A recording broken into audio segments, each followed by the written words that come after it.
we are headed for what I'm calling, Maria, the $10 a pound reality. By third quarter of 26, families are going to see $10 a pound ground beef in the grocery store. So we're in for a bit of a haul here. I don't believe we'll see price come down in any meaningful way until sometime in 2027. $10 a pound ground beef? The CEO of Omaha Steaks just said the most outrageous thing on Fox News. According to him, thanks to the Trump economy, we're strolling confidently toward $10 a pound ground beef at your local grocery store.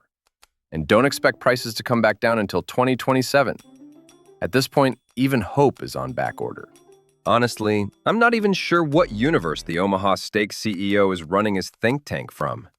Beef is already hitting $11 to $12 a pound in Trump's America. His prediction is basically yesterday's grocery receipt.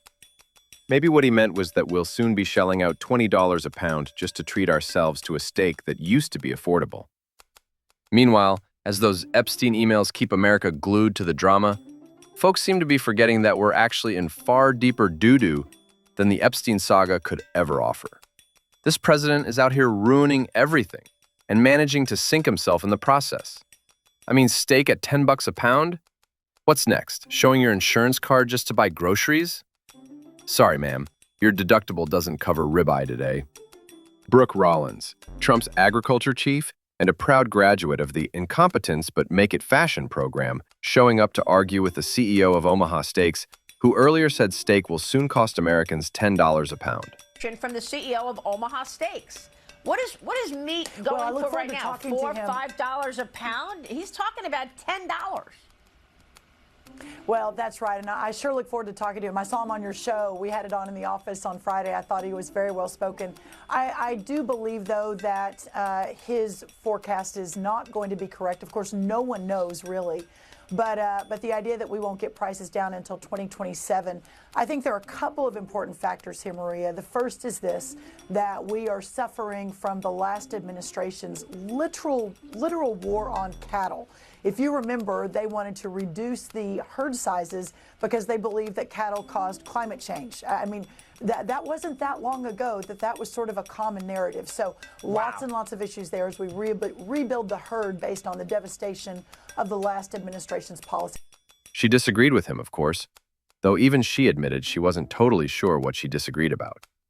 If I were the anchor, I'd have politely suggested she return to the show at a later date, preferably after she learns literally anything about the topic she came to discuss.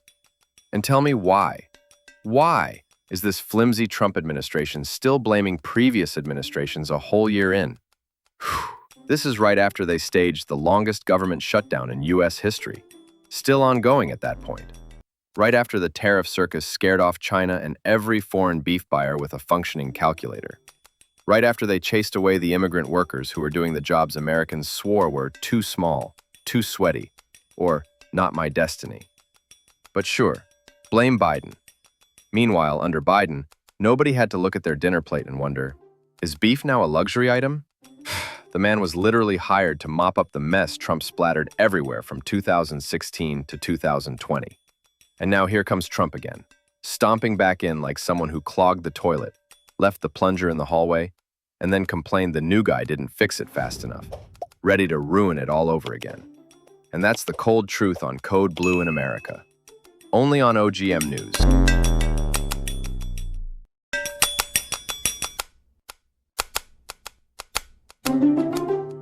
All right, friends, here's the deal. We need your support to level up our game. How can you help? Simple. Like, share, and drop a comment. Shower us with your love, your applause, or even your brutally honest displeasure. We can take it, we promise. Your feedback fuels us, even if it stings a little. And before you dash off, go ahead and smash that subscribe button on YouTube. Stay awesome, stay witty, and we'll see you next time.